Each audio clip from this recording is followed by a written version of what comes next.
Association of Evangelicals community from coast to coast in our great land deeply appreciates and values his love for the truth of the Bible and his commitment to its great moral values. Ladies and gentlemen, the President of the United States, Ronald Reagan.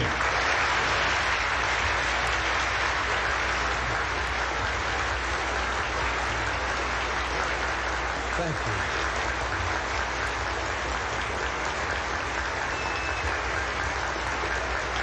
Thank you very much. A number of years ago, I heard a young father, a very prominent young man in the entertainment world, addressing a tremendous gathering in California. It was during the time of the Cold War, and communism and our own way of life were very much on people's minds, and he was speaking to that subject. And suddenly, though, I heard him saying, "I love my little girls more than anything," and I said to myself, "Oh no, don't say that." But I had underestimated him.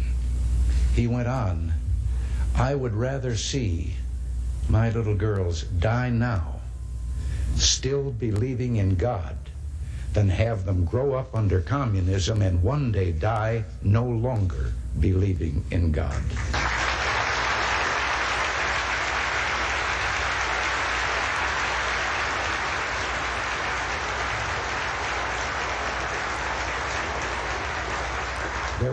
There were thousands of young people in that audience. They came to their feet with shouts of joy. They had instantly recognized the profound truth in what he had said with regard to the physical and the soul and what was truly important. Yes, let us pray for the salvation of all of those who live in that totalitarian darkness.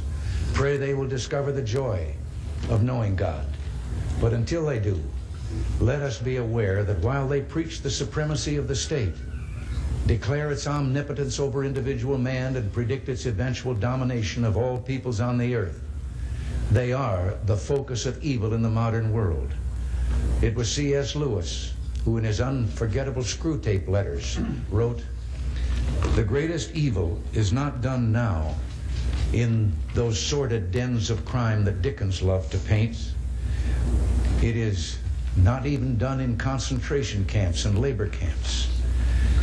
In those we see its final result.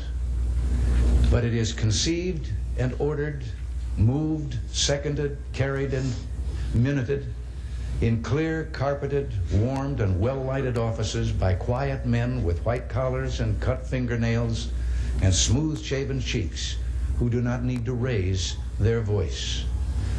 Well, because these quiet men do not raise their voices, because they sometimes speak in soothing tones of brotherhood and peace, because like other dictators before them, they're always making their final territorial demand, some would have us accept them at their word and accommodate ourselves to their aggressive impulses. But if history teaches anything, it teaches that simple-minded appeasement or wishful thinking about our adversaries is folly. It means the betrayal of our past, the squandering of our freedom. So I urge you to speak out against those who would place the United States in a position of military and moral inferiority. You know, I've always believed that old Screwtape reserved his best efforts for those of you in the church. So in your discussions of the nuclear freeze proposals, I urge you to beware the temptation of pride, the temptation of blithely declaring yourselves above it all and label both sides equally at fault, to ignore the facts of history and the aggressive impulses of an evil empire, to simply call the arms race a giant misunderstanding, and thereby remove yourself from the struggle between right and wrong and good and evil.